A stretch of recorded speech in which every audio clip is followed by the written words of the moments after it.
Oi, pessoal. Nós vamos então para a aula de psicodiagnóstico dessa semana. A aula de terça vai ser referente àquela entrevista inicial que a Arzeno deixa no final do capítulo 5 como exemplo. Eu vou gravar um vídeo agora rapidinho, fazendo um resumo dessa entrevista, e depois na live, que teremos agora lives mais longas, nós vamos conversar sobre cada trecho da entrevista e o que cada trecho nos diz para chegar nessas conclusões que eu vou apresentar agora.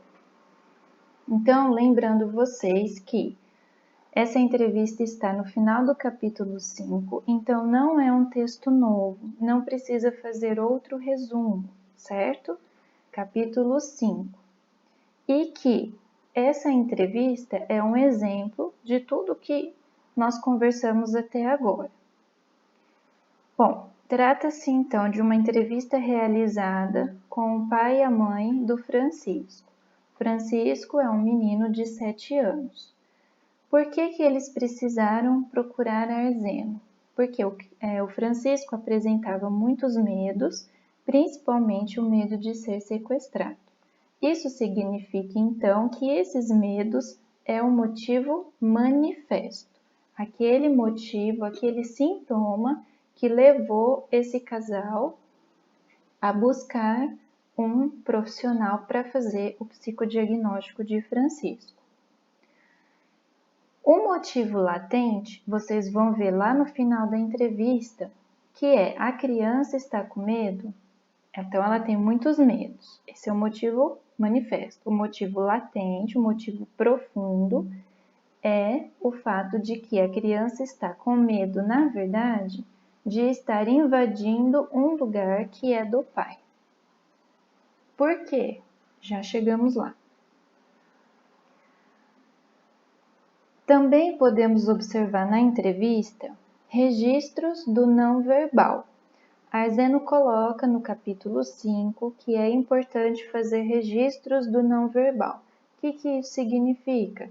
Que é importante observar aquilo que não é dito em palavras. Exemplo dado nessa entrevista, a mãe se comunica mais e com mais expressividade. A mãe que geralmente responde as perguntas, se expressa mais facilmente. Já o pai não participa tanto, é mais calado e mais sério. Esse é um tipo de observação daquilo que é não verbal, ou seja, daquilo que não é colocado em palavras, daquilo que é observado.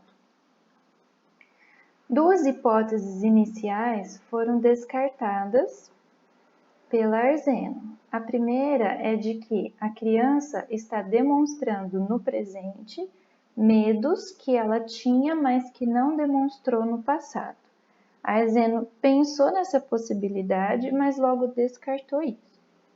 A segunda é de que a criança está com medo de sequestro porque naquela época havia uma onda de sequestros de pessoas importantes em Buenos Aires, que é na cidade onde eles estavam.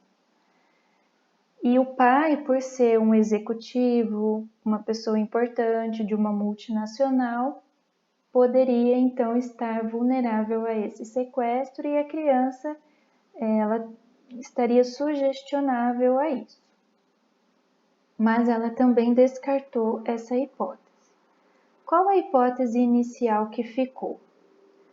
Que ficou valendo, né?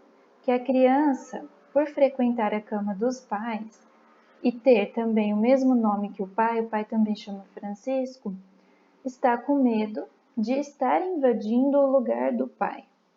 Isso se trata de um conflito edípico. Então, ao mesmo tempo que a criança gosta de estar ali na cama deles, frequentando e ocupando esse espaço, ela paga um preço por isso, já que ocupar esse espaço é algo proibido. E o preço que ela paga é o sintoma que ela tem.